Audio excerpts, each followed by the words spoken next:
লেগে থাকেন, এটাতেই কিন্তু আগায়, নাহলে কিন্তু পুশ না করলে আপনার কখনো আগায় না, তাই না? আমার বিশ্বাস আপনারা এখন ওই দিক দিয়ে সজাগ হয়েছেন, আর আমরা আপনাদেরকে এইটুকু আশ্বস্ত করতে পারি যে আমাদের দরজা আপনাদের জন্য সবসময় খোলা থাকবে। আমার বাসার দরজা বলেন, অফিসের দরজা বলেন, সবসময় খোলা থাকবে। এনি টাইম, এনি মোমেন্ট আপনারা আসতে চাইবেন, কোনো সমস্যা থেকে কথা বলতে চাইবেন, আমরা কথা বলবো, আমরা আপনাদের সমস্যার সমাধান করবো। নিজেদেরকে আইসোলেটেড মনে করবেন না, বিচ্ছিন্ন মনে করবেন না, সবসময় মনে করবেন যে you are part of us, আমরা সব জনগোষ্ঠীটার অংশ, তাহলেই অনেক সমস্যার সমাধান করা যাবে। আজকে আমরা একটা কঠিন পৃথিবীতে বাস করছি, কিন্তু ভাই এটা মনে রাখতে হবে আমাদের। এই পৃথিবীটা এখন একটু কঠিন হয়ে গেছে, অনেক সময় অপরিচিত মনে হয়। যেভাবে যুদ্ধ বিগ্রহ, যেভাবে আপনার হত্যা, জখম, হিংসা শুরু হয়েছে, তাতে করে আমাদের এই দেশে, বাংলাদেশে, আমরা ভালোবাসার মধ্য দিয়ে, আমাদের পারস্পরিক ভ্রাতৃত্বের মধ্য দিয়ে, সৌহার্দ্যের মধ্য দিয়ে যদি আমরা জাতি একটা নির্মাণ করতে পারি, যেটা আমরা আমাদের ইশতেহারে বারবার করে বলেছি, আমরা বলেছি যে আমরা একটা রেইনবো নেশন তৈরি করতে চাই, ঠিক না? ওই রেইনবো নেশনটা আমরা তৈরি করতে চাই, মানে এটাকে একটা এক্সাম্পল তৈরি করতে চাই। এই বিষয়গুলো আমাদেরকে সবসময় মাথায় রাখতে হবে। আমরা যদি এটা করতে পারি, আপনাদের কালচার খুব রিচ কালচার। আমি তো কয়েকটা জায়গায় ময়মনসিংহ গেছি, আপনাদের এখানকার কয়েকটা প্রোগ্রামে গেছি, আপনাদের গানটা এখন যেটা শুনলাম, এটা এত মিষ্টি গান। তো এই বিষয়গুলো যদি আমরা সকলের সামনে তুলে ধরতে পারি, তাহলে আমরা নিঃসন্দেহে আপনাদের যে একটা আইডেন্টিটি, যে কথা দাদা বললেন, আপনাদের যে একটা স্বকীয়তা আছে, সেটা আমরা প্রমাণ করতে সক্ষম হব। আমি আজকে আর বক্তব্য বাড়াবো না, এরপরে হচ্ছে কাজ, আমরা সেই কাজ শুরু করব। আজকেই শুরু হয়ে গেল মনে করেন, এখন থেকে আমরা এই কাজটাকে দ্রুততার সঙ্গে এগিয়ে নিয়ে যাব। আমার আরেকটা অনুরোধ থাকবে, আপনারা এখন যে ঐক্যটা সৃষ্টি করেছেন, এই ঐক্যটা যেন কখনো বিনষ্ট না হয়। আমাদের এই বাংলাদেশের মানুষের একটা খারাপ স্বভাব আছে, আমরা সহজেই বিভক্ত হয়ে যাই। এই বিভক্তি যেন আমাদের মধ্যে না আসে, এই কথাটা সবসময় মনে রাখতে হবে।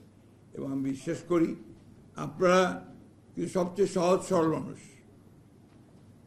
আমার তো আমারও বয়স কমেনি, প্রায় অনেক বয়স হয়েছে, যা দেখেছি আমি আপনার সমতলে যারা আছেন, তারা খুবই সহজ সরল মানুষ হন, এবং সেই সারল্য নিয়ে, সহজতার মধ্য দিয়ে, ভ্রাতৃত্ব বন্ধুত্বের মধ্য দিয়ে আসুন, আমরা সামনের দিকে এগিয়ে যাই। আমরা পেছনে তাকাবো না, সামনের দিকে আগাবো, ঠিক আছে? আমরা এরপর একটার পর একটা অনুষ্ঠান করব, আমরা আপনাদের কালচার নিয়ে এক্সিবিশন করব, সে তুলে ধরবো সকলের সামনে। সেখানে সম্ভব হলে আমরা আমাদের প্রধানমন্ত্রীকে নিয়ে যাব। আমি অনেক আগে ওনাকে বলেছিলাম যে প্রধানমন্ত্রী প্রধান অতিথি থাকবেন, আর আপনাদের সারা বাংলাদেশের এই আদিবাসীরা আপনারা একটা বিশাল একটা সমাবেশ করবেন, সেটার দায়িত্ব আমরা নেব। সে ঢাকায় হবে, টাইম করবো এটা। এখন তো ধরেন বর্ষা আসতেছে, তো আবার একটু শীত আসুক, আমরা আশা করি যে ধরেন সেপ্টেম্বর, অক্টোবর, নভেম্বরের দিকে করা যাবে। আমরা এর আগে একটা প্রোগ্রামও নিয়েছিলাম, মনে আছে আপনার? সেটা বিভিন্ন কারণে হয়নি। এইবার আমরা সেটাকে সফল করব। প্রয়োজনে সেটা চীন মৈত্রী সমিতিতে করব, অথবা আপনার সারওয়ার্দী উদ্যানে করব, যেখানে আমাদের জন্য সুবিধা হবে সেই জায়গায় আমরা করবো। বাট আমরা এটা করবো এই বছরেই, আপনারা নিশ্চিত থাকেন। এই বলে আপনাদের সকলের সুস্বাস্থ্য দীর্ঘায়ু কামনা করে আমি শেষ করব। আর সেই সঙ্গে যাওয়ার আগে আমাদের একটু মিষ্টান্ন আপনাদের জন্য আছে, সেই মিষ্টান্ন আপনারা গ্রহণ করবেন। ধন্যবাদ।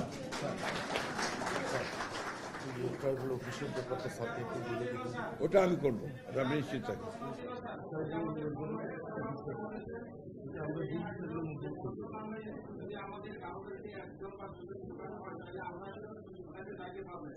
এটা তো সময়ের ব্যাপার, আইনের ব্যাপার, আপনার সরকারি নিয়ম কানুনের ব্যাপার আছে, এটা আমরা দেখব যে কিভাবে করা যায়। কিন্তু এখন যেটা পারছি আমরা সেটাই বলছি। হ্যাঁ, ঠিক আছে। আরেকটা অফিসের কথা আপনারা বলেছেন, অফিসের কথা আপনারা বলেছেন। আমি দাদাকে বলবো যে আপনারা একটু বসেন না, আমি কথা শেষ করিনি তো, এই তো অস্থির হয়ে গেলেন। আপনি কি জায়গাটার নাম বলেন? কালাচাঁদ হ্যাঁ অলরেডি ময়মনসিংহে যে তাদের অফিস আছে, আমি ডিসির সাথে কথা না সেটা ঠিক আছে। এখানে নর্দাতে কাদাচাঁদপুরে তারা একটা অফিস দেখেছেন, আমরা আপনারা দেখে ঠিক করেন, এটার ভাড়ার দায়িত্ব আমার থাকবে। ঠিক আছে, বলেন কি বলছিলেন, কি একজন বলছিলেন?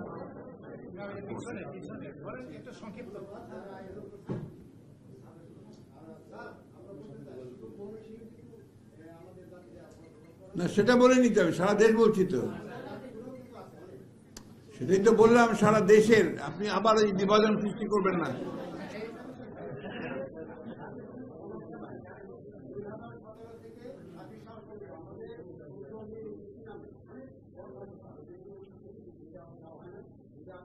বসেন, সবকিছু হবে এখন, সবকিছু নিয়মের মধ্যে যাবে। কি বলছিলেন আপনি?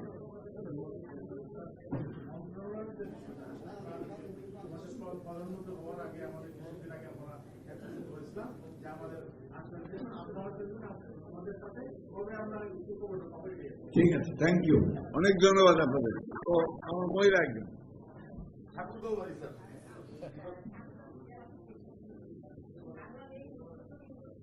ঠাকুরগা, কোথায় বাড়ি আপনার? 9 নম্বর ওয়ার্ডে। তো আপনি তো আমার ভোটার। হ্যাঁ বলেন, কি নাম আপনার? বাহ, গুড, বলেন।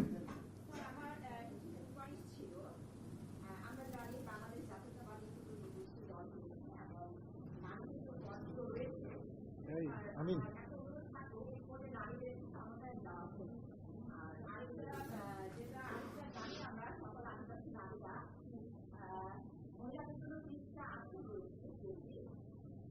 আসন রয়েছে, তো আমি মনে করি আমাদের আদিবাসী নারীদের যদি সংরক্ষিত আসনে যদি অন্তর্ভুক্ত করা হয়, আমি আশা করছি এই প্রথমবারের মতো বাংলাদেশে আপনাদের একজন প্রতিনিধি সংরক্ষিত নারী আসন যাবেন। আমি আশা করছি।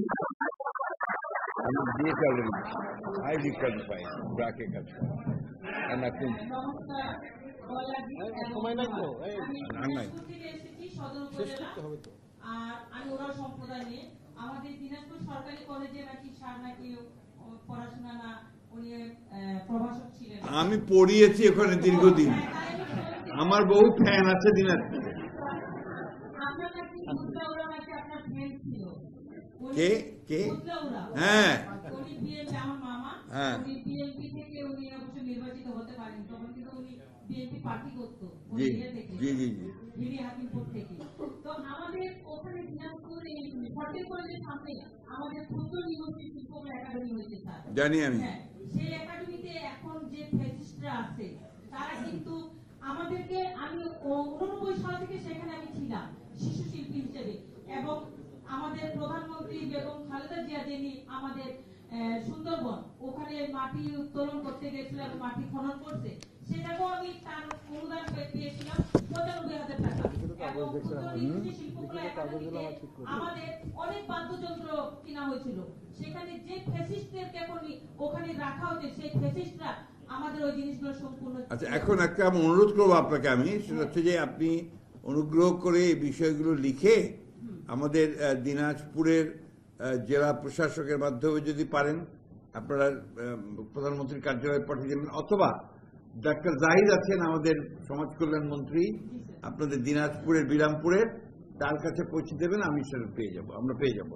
আমি আপনাকে পিতার মতো করে অনুরোধ করে বলতেছি যে ওখানে আমার অধিকার 100% আছে, কারণ আমি আমরা